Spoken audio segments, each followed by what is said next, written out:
All right, what is up, guys? We got to make another video about this because I'm kind of back and forth on where Nick Walker's going to land. Obviously, we are a couple of hours away from the finals, and Nick can land anywhere between, in my opinion, 5th and maybe even 9th. That's crazy to think that a Nick Walker in 2025 might fall as low as 9th at the Olympia, but this is just not a good day for Nick. Nick is in his second call out here, so he was originally brought up with the first call out guys, that being Hottie, Derek, Samson, Andrew, Martin, and Nick round out the top 6 there. First call out. But then they had a second call out with Martin and Nick being in the call out with Good Vito, Tony O'Burton, Brandon Curry, and William Bonac. Now, in this call out, Nick isn't even winning this. In fact, I would even have, there's an argument for Brandon Antonio to beat Nick. Just in my opinion, I'm not saying that that's going to happen, but I can very well make a case to say, well, Brandon from the front with his quads, they look better than Nick's.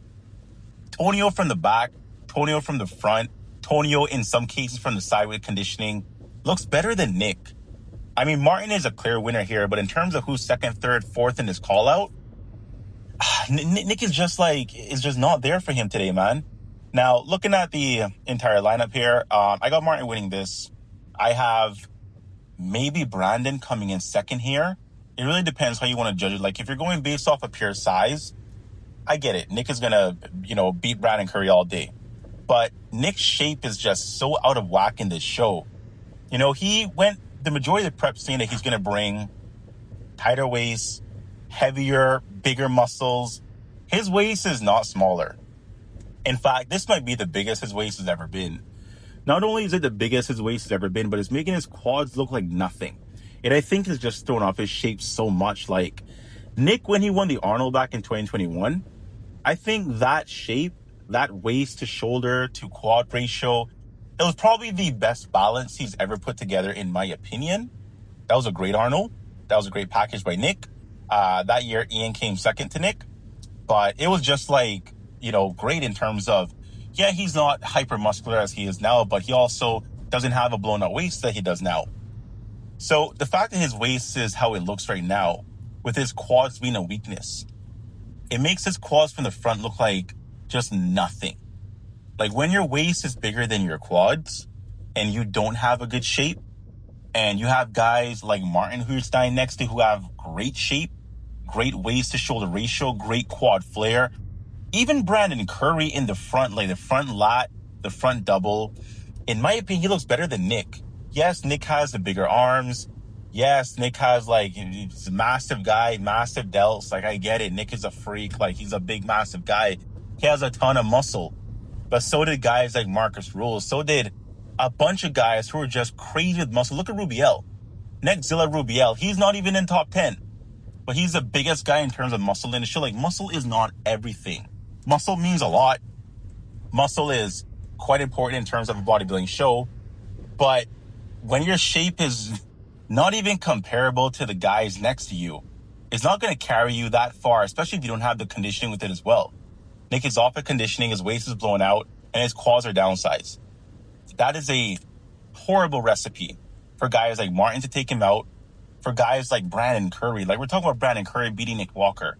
We're talking about Tony O'Burton beating Nick Walker. And I wouldn't be mad at it. And I'm not a Nick hater.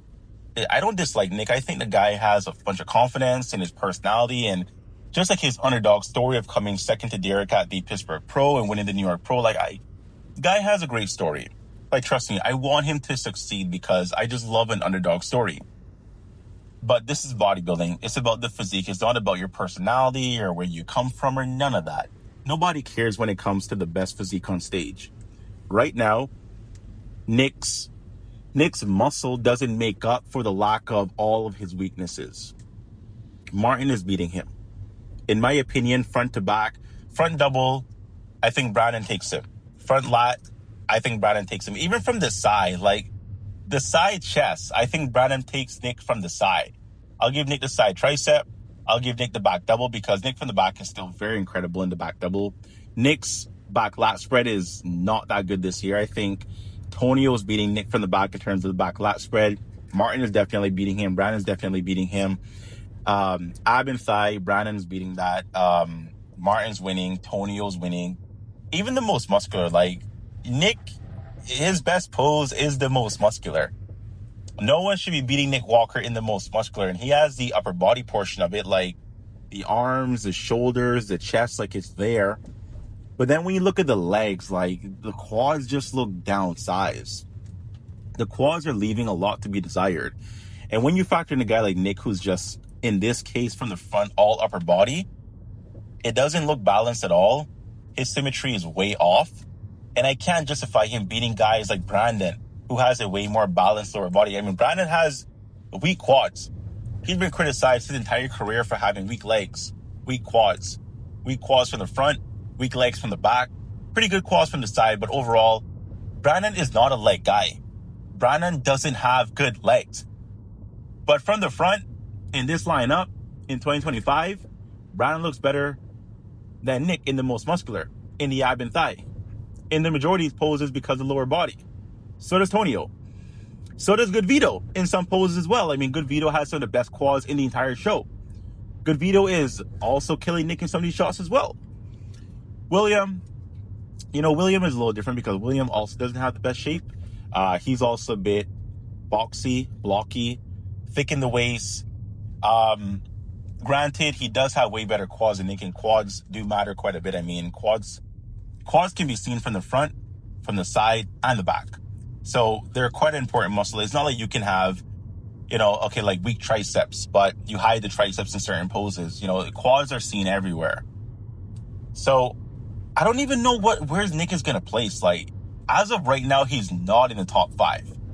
That top 5 is Samson, Derek, Hottie, Andrew, and Martin. Easy. Top 6, he's battling. He's battling Brandon. He's battling Good Vito. He's battling Tonio. But Nick can be as high as 6. He can be as low as 9, depending on what he does tonight at finals.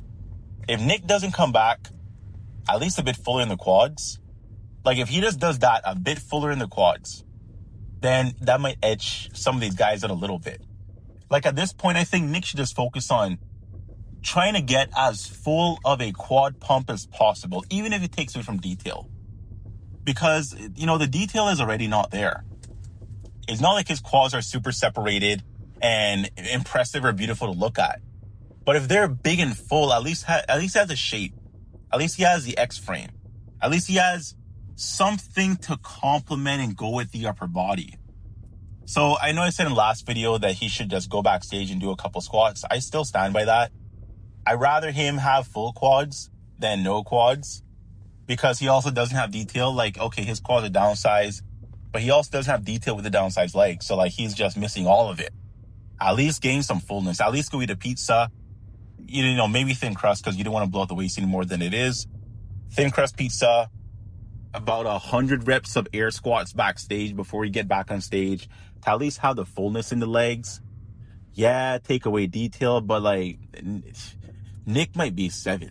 Nick might be 8th or 9th. Like he needs to do something here, especially if guys like Tonio comes back better, if Brandon comes back tighter, if Good Vito comes back tighter. Like, it's a wrap for Nick. It's a wrap. I mean, this guy went from debuting at the Olympia, 2020? 2021? His debut show, he came 5th. The following year, he came 3rd. Then he won the Arnold. Then he has like 3 New York Pro victories. Like, Nick Walker is a great bodybuilder. Please do not get it twisted. He is a phenomenal bodybuilder.